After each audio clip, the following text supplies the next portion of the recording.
Hey guys, welcome back to the channel. Today I want to share with you a story that's both heartbreaking and deeply inspiring. It's about a 72-year-old Dutch national named Peter Ferdinand.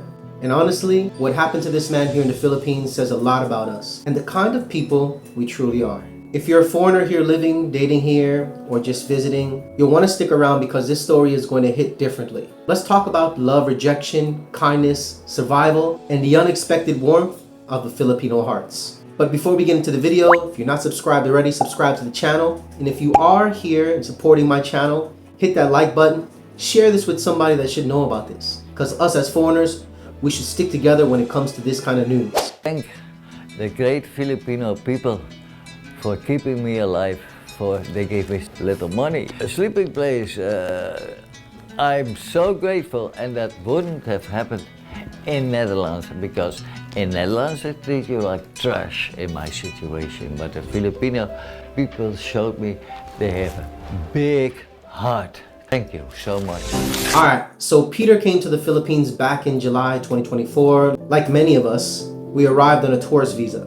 Maybe he thought he'd live out his retirement here. Maybe he just needed a break from the West. But life didn't go according to plan. Tragedy hit this man. His Filipino girlfriend passed away. Suddenly, he was alone in this country where he had no family, no visa extension, no income, and no clear direction. And you know what he did to survive? He built a makeshift shack by the beach, and get this, he literally boiled the seawater just to make himself a cup of coffee. Can you imagine being 70 years old, all alone, drinking salty coffee, just to feel like a human being again? My question to you guys is, have you ever seen a foreigner in the Philippines who seemed lost or struggling? What would you do if it was your neighbor? Let me know in the comments down below, guys. Now here's where the story takes a turn. People in the community saw Peter. They noticed, and they didn't just scroll past his misery like we do on social media. They did something about it. They contacted the Municipal Social Welfare Office in Dauin. Monte Laurino, the MSWD head, personally got involved. The mayor himself, Galicano Truita, gave orders to temporarily shelter Peter in the local government center while they figured things out. The fact that government officials and regular citizens stepped in before any embassy even got involved, that says a lot about Filipino compassion. They saw a foreigner who was struggling, not just physically, but emotionally. He had skin disease, no money, no documents, and worse, his own family back home in the Netherlands wanted nothing to do with him. Guys, I've been living in the Philippines for almost 10 years now, and I've seen this again and again. Filipinos don't care where you come from. If you're hungry, they'll feed you. If you're hurting, they'll pray with you. It's the kind of love the world needs more of. So to make a long story short, Peter finally made his way to Raffy Tulfo in action. You guys may not know Raffy Tulfo, but he is a real pioneer in this country. He helps hundreds of people. And there have been countless foreigners that he's helped, just like Peter. Thanks to the LGU helping him to get to Manila. And during the interview, you could just feel the emotion. This wasn't just a man looking for help. This was someone holding back tears from being abandoned, ashamed, and yet hopeful. When Raffy asked about his family, Peter said the police had already contacted his eldest son in the Netherlands. And you know what his son said? "Don't bother me about my father." That one hurt me to hear. No matter what your relationship is with your parents, nobody deserves to be left in a foreign country like that. Now, given the fact that he did come here and didn't have a lot of money, a lot of men make mistakes. And some mistakes are unavoidable, some mistakes are preventable.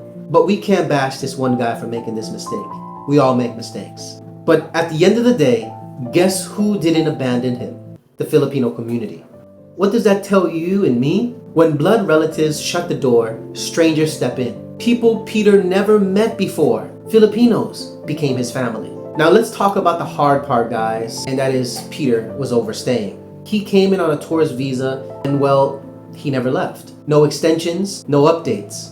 That's not uncommon here though. A lot of foreigners come and forget the rules, especially when they're emotionally or financially unstable. Raffy Tulfo, instead of shaming him or calling him illegal, did what I respect the most. He offered solutions. He said he would personally coordinate with the Bureau of Immigration to pay for Peter's fines and fix his legal status. And not just that, he promised to pay for Peter's plane ticket back to the Netherlands. But that's not all, guys. Before sending Peter back, Tulfo said he'd give him a full medical checkup, a makeover, brand new clothes, and even checked him into a hotel so he could rest in dignity. Tulfo even gave him 25,000 peso pocket money right there on the spot. That's around $430, give or take. Enough for food, clothes, and some peace of mind. Peter, you could tell, wasn't used to this kind of care anymore. Have you ever been in a place where you needed help but you didn't know who to ask? What if you were in another country with no one to turn to? Imagine the relief he must have felt. So what does this kind of situation mean for you and me? You see, this isn't just a story about Peter. This is a story about why the Philippines is different. Why people from all over the world come here, and not just for beaches or cheap living, but because Filipinos have a heart. I've learned that firsthand. I have Filipino neighbors giving me food just because it was a Wednesday. I had people invite me to their house, open their doors to their family, people that I barely even knew.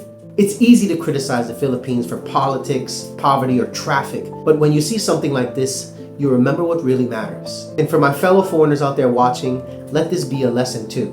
Don't isolate yourself. Remember, if you've been watching my videos, that isolation chamber is deadly. You start to go down this path to where you don't talk to anybody, you don't have any friends, and time in the Philippines can go so fast, in one snap, it's already 5 years. Don't burn bridges with your own family. Don't stay in the Philippines illegally and expect things to work out. But also, know that you're in a country full of people who will help you, feed you, and even fight for you. If you just ask with humility, of course. Ask yourself this: would your home country do this for a poor Filipino man on the streets? Probably not. And that's what makes this place so special. So what happens to Peter now? Well, thanks to the Filipino people and to Senator Raffy Tulfo, he'll be going home now with dignity, with his health checked, with clean clothes, and a new story to tell. And hopefully, his story becomes a reminder to all of us, never lose faith in humility, and to always be the reason someone feels seen, heard, and loved. If this story touched you, give it a like, leave a comment, and share this video with someone who needs a little hope today. And don't forget to subscribe for more stories from the Philippines and beyond. Alex here, signing off. Stay kind, stay real, and I'll see you on the next one, guys.